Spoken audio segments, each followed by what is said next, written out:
जब से नार हिल्या तारी तभी से नाम पढ़ो पगुधारी। पगुधारी भगवान श्री राम का नाम था। सीता जी को देख करके नहीं, भगवान श्री राम को देख करके स्त्री और पुरुष सम्मोहित हो गए। और जब स्त्री और पुरुष सम्मोहित हुए हैं उसके बाद मेरे भागवत के श्रोताओं, जब धनुष टूटने का नंबर आया, बेबे तो जया उसका नाम था स्वयंवर। स्वयंवर का मतलब क्या होता है? ठेकेदार जो बताओ स्वयंवर का मतलब क्या होता है? स्वयंवर को मतलब का ब्याह। ब्याह तो अच्छा जहाँ स्वयंवर न मां ब्याह नहीं रहेगा, ब्याह तो मंग है। मैं ये पूछ रहा हूँ स्वयंवर का मतलब क्या है? और कछना देखो दिमाग थोड़ा ही लगाना है, चाहता है तो मैं ही कह चुके जावा। तुम समझदार के लिए सारो काफी है, नहीं समझ पाए। स्वयंवर, स्वयंवर का मतलब क्या है? देख लो फिर कह दी हमने, और उन्हें समझ पाए, समझ गए तो बताओ। स्वयंवर, हाँ, स्वयंवर का मतलब है स्वयंवर यानी लड़की अपने स्वयं अपनी इच्छा से वरमाला पहना है, उसी को स्वयंवर कहते हैं। ये स्वयंवर नहीं हो रहा है, यहाँ तो धनुषवर हो रहा है। जो धनुष टूटेगा, जो तोड़ेगा, और वही के वरमाला पड़ेगी।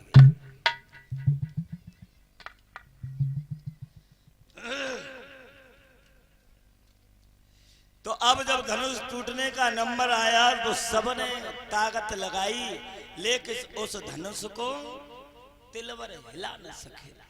और जब तिलवर न हिला तो यहां तक लिख दिया कि भूप सहस्त्र दशे कई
उस धनुष से उठाने के लिए चिपट गए, लेकिन वो धनुष धनुष धनुष तिल भर तक नहीं हिला।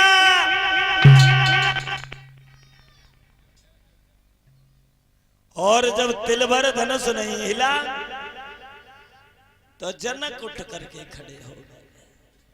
अरे सभा के लोगों, आज समझ गया कि दुनिया में कोई बहादुर नहीं, कोई पहलवान नहीं है।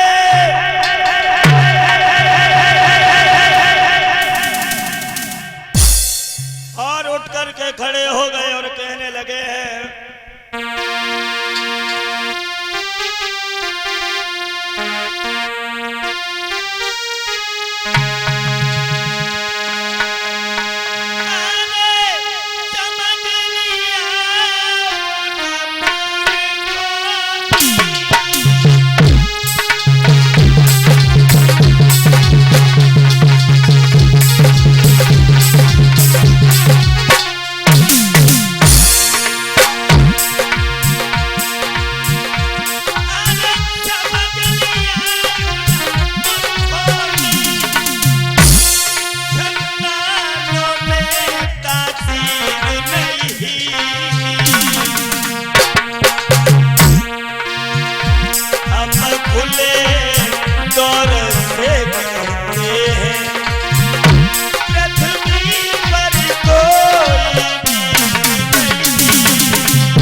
बर नहीं हिला। आज मालूम पड़ गया सभा के लोगों और बोले जनक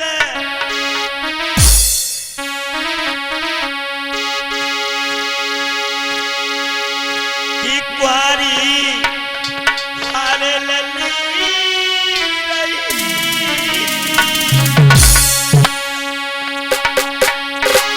की कुआरी हारे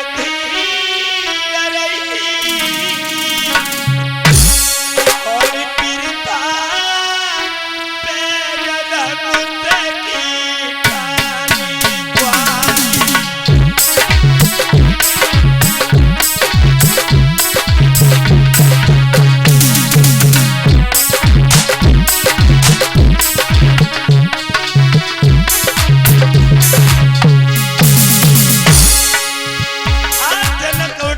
बोले हैं आज समझ गए कि दुनिया में कोई बहादुर नहीं, कोई बलवान नहीं। अरे सभा के लोगों, माताओं का मन भटक रहा है, कविता देखती है, कविता देखती है, समझ में नहीं आती जो देखती कहाँ है।